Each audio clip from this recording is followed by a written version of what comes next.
जय हिंद दोस्तों। आज इस वीडियो के लास्ट तक बने रहिएगा क्योंकि आज मैं इस वीडियो में बताने वाला हूं कि कौन कौन सी सर्विसेज है, कौन कौन सी फैसिलिटीज़ है जो इंडियन गवर्नमेंट आपको प्रोवाइड करती है। जब आप इंडियन डिफेंस फोर्सेज ज्वाइन करते हो तो आप एक मैन से एक जेंटलमैन बन जाते हो। कहने का मतलब आपके समाज में एक अलग ही रिस्पेक्ट होती है। जब आप वर्दी चढ़ा के और बिना वर्दी के भी आप लोगों के बीच में खड़े होते हो तो आप एक अलग ही झलकते हो। ये पर्सनैलिटी जो ट्रेट जो आपको डेवलप करती है वो इंडियन डिफेंस फोर्सेज करती है अपने डिसिप्लिन को लेके। कहीं पे भी आपके साथ में कोई भी व्यक्ति बोलने से पहले या धोखा देने से पहले 10 बार सोचता है, क्योंकि वाकई में आप एक देश के सपूत हो। फैसिलिटीज़ की मैं बात बोलूँ तो अगर आप स्पोर्ट्स में इंटरेस्टेड है, तो अगर आप और कोई प्रोफेशन ज्वाइन करते हैं तो अपने हॉबी को एक लिमिटेड समय के लिए, लिमिटेड अमाउंट के लिए आप उसको कंसीव कर सकते हैं। लेकिन आप इंडियन आर्मी में या एयरफोर्स नेवी में हैं और आपकी जो भी हॉबी है, अगर आप उसमें अच्छा परफॉर्म करना चाहते हैं तो ये आप ओलंपिक्स तक जाके आप उस चीज़ को परस्यू कर सकते हैं, खेल सकते हैं, देश के लिए मेडल्स ला सकते हैं। हमारे इतिहास में ऐसे बहुत सारे सैनिक ऑफिसर्स रहे हैं जिन्होंने ओलंपिक्स में देश का नाम रोशन किया है। इसके बाद मैं बात करूंगा, अगर आप फौज में आ गए और आपको लगता है कि आपके पास में और भी कोई सेकंड करियर ऑप्शन है कि फौज को छोड़ के मुझे और कहीं जाना है, तो इंडियन डिफेंस फोर्सेज ये फैसिलिटी प्रोवाइड करती है। 2.5 से 3 साल आपको टर्म ब्रेक होता है जहां पे आप अपने स्टडीज़ में अपने टाइम को डिवोट कर सकते हैं। ये भी एक बहुत बड़ी अपॉर्चुनिटी है।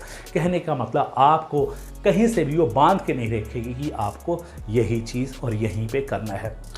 उसके बाद मैं बात करता हूं कि कहा जाता है कि अगर कोई व्यक्ति ने भारतीय सेना ज्वाइन कर ली है तो खाली उसकी और उसके वाइफ पत्नी की ज़िंदगी ही नहीं, जबकि उसके माता पिता और बच्चों की ज़िंदगी भी संवर जाती है। जी हाँ, आपकी 3 पीढ़ियाँ जो है उसकी पूरी देखभाल भारतीय सेना करेगी। चाहे उनका मेडिकल का खर्चा हो, चाहे उनके राशनिंग हो, चाहे अकोमोडेशंस के लिए भी बेनिफिट्स कुछ हो, इंडियन गवर्नमेंट प्रोवाइड करती है। जो मेडिकल फैसिलिटी है, इंडियन गवर्नमेंट आपको बेस्ट मेडिकल फैसिलिटी प्रोवाइड करती है। लेकिन हाँ, मेडिकल फैसिलिटी की यूज़ बहुत कम होती है क्योंकि भारतीय जो सेना है वो आपके अंदर में एक हाइजीन और एक लेवल और डिसिप्लिन इतना इनकलकेट कर देगी कि आप कभी बीमार ही नहीं पड़ेंगे। उसके चांसेस बहुत कम हो जाते हैं। उसके बाद हम बात करते हैं आपके छोटी सी उम्र में अगर आपका ख्वाब है कि आपके पास घर होना चाहिए, आपके पास गाड़ी होनी चाहिए, तो उसके लिए भी आपको सब्सिडाइज लोन प्रोवाइड होते हैं। तो ये सारी जो चीज़ें हैं वो इंडियन डिफेंस फोर्सेस आपको देती है। सबसे कम उम्र में हर एक चीज़ आपको प्रोवाइड करती है। ऐसी फैसिलिटीज़ इंडियन आर्मी आपको प्रोवाइड करती है जो कि दुनिया की अच्छी से अच्छी ऑर्गेनाइजेशंस भी अपने एम्प्लॉयज़ को प्रोवाइड नहीं करती है। लेकिन बताना चाहूँगा, भारतीय सेना में जाने के लिए एक साधारण इंसान नहीं चाहिए, एक बेस्ट ऑफ द बेस्ट चाहिए।